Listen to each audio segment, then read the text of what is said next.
បងហើយជំរាបសួរបងប្អូនប្រិមិត្តនៅក្នុងបណ្ដាញសង្គម Facebook ទាំងអស់បាទហើយថ្ងៃនេះខ្ញុំបាទសូមលើកយករឿងកំ pl ាយមួយដែលជាការផ្ញើជូនពីសំណាក់បងប្រុសពេជ្រចន្ទរិទ្ធបាទដែលគាត់បានផ្ញើរឿងកំ pl ាយមួយដែលមានចំណងជើងថាសេកចេះនិយាយ3ភាសាដូច្នេះសូមអញ្ជើញបងប្អូនទាំងអស់គ្នាបាទតាមដានស្ដាប់ជាមួយនឹងរឿងនេះដូចតទៅបាទ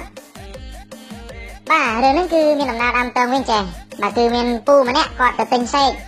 បាទទៅដល់កន្លែងលក់សេកចឹងទៅក៏ទៅដល់ជួបជាមួយអ្នកលក់សេកហ្នឹងមកគេប្រាប់ថាសេកខ្ញុំចេះនិយាយ3ភាសាពួកឯងផ្ទះក្បាលវានិយាយបារាំងលើកជើងមួយចំហៀងនិយាយអង់គ្លេសបើលើកជើងទាំងពីរនិយាយខ្មែរហើយពូហ្នឹងគាត់លឺអ្នកលក់សេកនិយាយអញ្ចឹងក៏គាត់ផ្ទះក្បាលសេកចាក់មើលស្រាប់តែសេកហ្នឹងវានិយាយបារាំងម្នាក់ឯង Bonjour comment allez-vous je m'appelle បាទដល់ពេលពូហ្នឹងគាត់លឺសេកចេះនិយាយបារាំងអញ្ចឹងគាត់ក៏លើកជើងសេកហ្នឹងមួយចំហៀងហើយស្រាប់តែសេកហ្នឹងនិយាយអង់គ្លេសម្នាក់ឯងទៀតបាទHello, how are you? I'm fine, thanks. And you? បាទដល់ពេលពូគាត់លឺសេកចេះអញ្ចឹងគាត់ក៏ចាប់សេកហ្នឹងលើកជើងទាំងពីរហើយចាប់តែសេកហ្នឹងវានិយាយខ្មែរតែម្ដងបាទអាចារ្យអីភ្លើចំណាំហ្នឹងធ្វើទៅភ្លឺពីអញ្ចឹងអញទាំងពីរទៅអញធ្លាក់មកលើអញបាត់អីតោ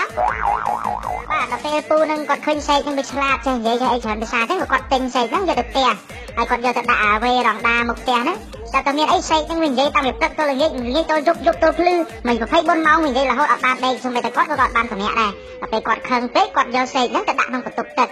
ដល់ពេលគាត់ដាក់ក្នុងបន្ទប់ទឹកចឹងទៅគាត់ដល់ម៉ោងគាត់ទៅធ្វើការបាត់ទៅប្រជុំនោះប្រញាប់ទៅប្រជុំអញ្ចឹងគាត់ក៏ស្លៀកពាក់ហើយមុននឹងស្លៀកពាក់ហ្នឹងគាត់ទៅកោពុកមាត់ក្នុងបន្ទប់ទឹកហ្នឹង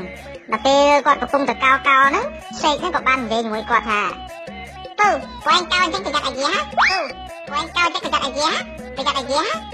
បាទដល់ពេលពូគាត់លឺសេកនិយាយច្រើនពេកគាត់ធុញគាត់ថ្លង់គាត់ប្រញាប់ទៅធ្វើការហ្នឹងនិយាយច្រើនពេកគាត់ខឹងគាត់ចាប់អាសេកហ្នឹងបោះចូលចានប្រគុណផ្លុកអាចានប្រគុណដែលយើងអង្គុយបាត់ជើងម៉ូតូបងហ្នឹងបោះចូលផ្លុកចឹងទៅហើយគាត់ក៏កោពុកមាត់ហើយគាត់ក៏ដើរទៅខាងក្រៅបាត់ទៅគាត់ទៅធ្វើការបាត់ទៅចាប់បានមកស៊ូក្រោយមកតែប្រពន្ធគាត់ហ្នឹងក៏ចូលបន្ទប់ទឹកម្ដងដល់ពេលចូលទៅអត់បានមើលអាសេកហ្នឹងចូលទៅឈឺបាត់ជើងតូចហ្នឹងគាត់អត់បានមើលហើយគាត់អត់ដឹងថាប្តីគាត់យកសេកទៅបោះចូលក្នុងចានប្រគុណហ្នឹងណាដល់ពេលចឹងទៅគាត់បាត់ជើងតូចផ្លឹក